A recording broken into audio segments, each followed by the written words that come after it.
Continuando nossa sexta aula sobre variáveis, aqui agora com a linguagem Pascal.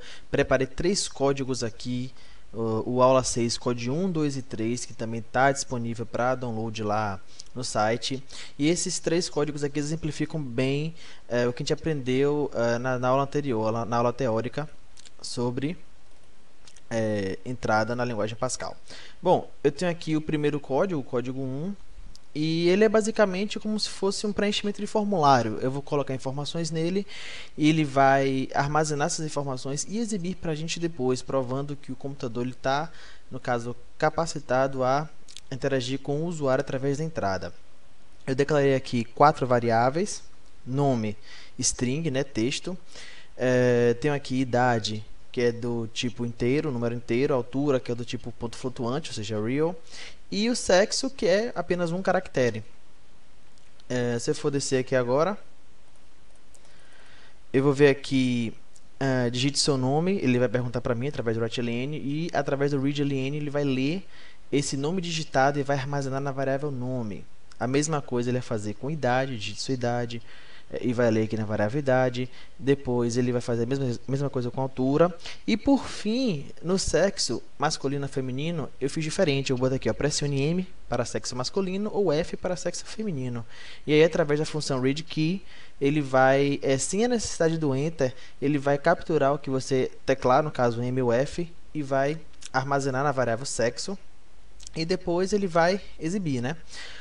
Meu nome é nome da pessoa, tenho tantos anos, altura, né, metros de altura, e sou do sexo, a sigla que ele falou ali.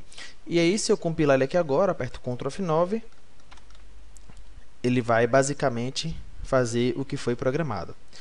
Seu nome, vou botar aqui meu nome, Pablo, vou colocar minha idade, minha altura, e por fim, sexo masculino ou feminino. Vou pressionar aqui M.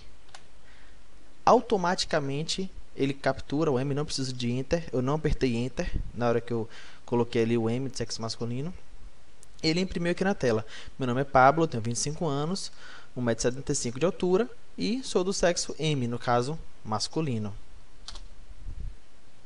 Já no exemplo aula 6, código 2, que é esse aqui, eu simulei como se fosse um caixa de banco. Tem lá a máquina, né, aquele caixa eletrônico, e você recebe, né, ou no caso aparece um menu para você digitar uma opção. Você tem lá vários botões para você digitar. Então eu simulei mais ou menos isso, né? Eu tenho aqui o banco computação da pressão, digite a opção do menu que você deseja realizar. Eu tenho aqui as opções consulta, saldo, exibir extrato, efetuar saque, realizar transferência, que são as opções mais comuns, né, nos caixas eletrônicos. E aqui ele vai capturar novamente sem a necessidade, na verdade, do Enter. Ele vai capturar rapidamente e salvar na variável opção que você apertar, você pressionar no teclado, e depois ele vai exibir, ó, a opção escolhida. Ele vai mostrar para a gente qual foi a opção que eu selecionei. Eu vou compilar aqui agora. E já aparece aqui, ó, banco computação da pressão, tudo certinho como foi programado. Se eu apertar aqui qualquer coisa, no caso aqui 3, eu vou efetuar um saque. Então, ele já mostra, ó, só fiz pressionar a tecla 3, ele automaticamente já exibiu qual foi a tecla que eu escolhi. Se eu, por exemplo, apertar uma outra tecla, por exemplo, eu tenho opções de 1 a 4, apertar 5, ele vai exibir o 5. E como é que eu faço para tratar isso? Quando a gente chegar na aula sobre estruturas condicionais e também na aula sobre estruturas de repetição, a gente vai saber como a gente vai tratar essa informação para que o usuário exiba apenas, ou no caso, selecione apenas de 1, 2, 3, 4, ali as opções possíveis. Se ele selecionar qualquer uma outra, o programa não vai passar, ele vai continuar repetindo aquela pergunta até que ele escolha uma opção possível.